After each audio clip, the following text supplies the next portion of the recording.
जय जय श्री राधारमन,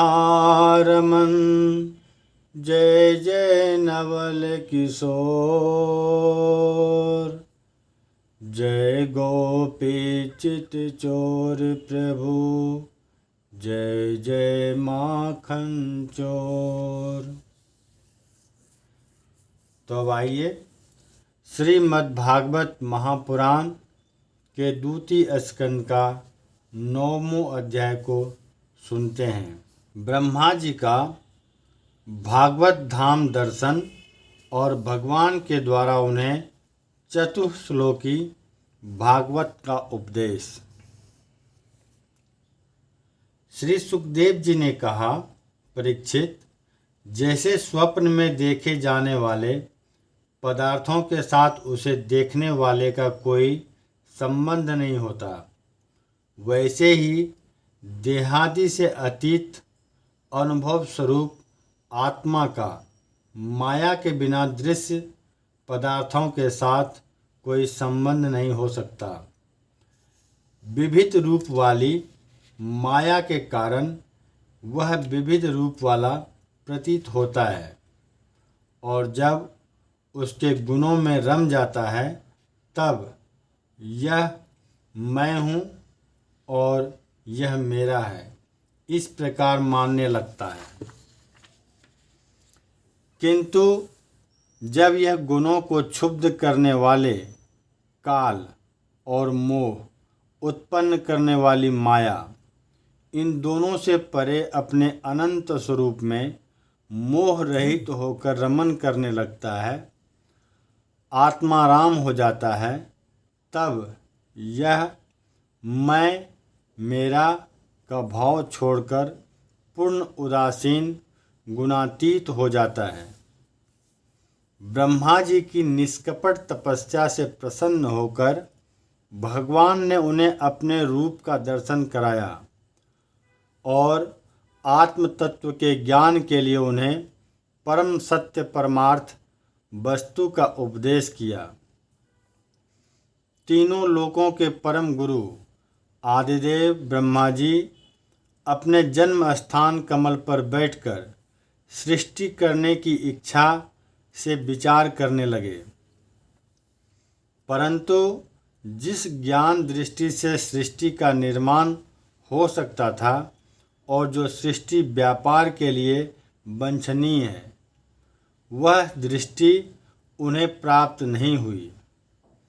एक दिन वे यही चिंता कर रहे थे कि प्रलय के समुद्र में उन्होंने व्यंजनों के 16वें एवं 21वें अक्षर तो तथा प को तप तप तप करो इस प्रकार 2 बार सुना। परीक्षित, महात्मा लोग इस तप को ही त्यागियों का धन कहते हैं।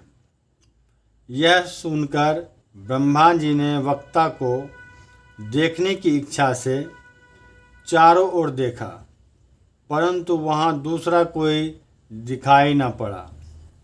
वे अपने कमल पर बैठ गए और मुझे तप करने की प्रत्यक्ष आज्ञा मिली, ऐसा निश्चय कर और उसी में अपना हित समझकर उन्होंने अपने मन को तपस्या में लगा दिया। ब्रह्मा जी तपस्वियों में सबसे बड़े तपस्वी हैं। उनका ज्ञान अमोघ है। उन्होंने उस समय 1 सहस्त्र दिव्य वर्ष पर्यंत एकाग्र चित्त से अपने प्राण, मन, कर्मेंद्री और ज्ञानेंद्रियों को वश में करके ऐसी तपस्या की जिससे वे समस्त लोकों को प्रकाशित करने में समर्थ हो सके। उनकी तपस्या से प्रसन्न होकर भगवान ने उन्हें अपना वह लोक दिखाया जो सबसे श्रेष्ठ है और जिससे परे कोई दूसरा लोक नहीं है। इस लोक में किसी भी प्रकार के कलेश, मोह और भय नहीं है। जिन्हें कभी एक बार भी उसके दर्शन का सौभाग्य प्राप्त हुआ है, वे देवता बार बार उसकी स्तुति करते रहते हैं। वहाँ रजोगुण, तमोगुण और इनसे मिला हुआ सत्वगुण भी नहीं है। वहाँ ना काल की दाल गलती है और ना माया ही कदम रख सकती है। फिर माया के बाल बच्चे तो जा ही कैसे सकते। वहाँ भगवान के वे पार्षद निवास करते हैं जिनका पूजन देवता और दैत्य दोनों ही करते हैं। उनका उज्ज्वल आभा से युक्त श्याम शरीर सत दल, कमल के समान कोमल नेत्र और पीले रंग के वस्त्र से शोभायमान है। अंग अंग से राशि राशि सौंदर्य बिखरता रहता है। वे कोमलता की मूर्ति हैं।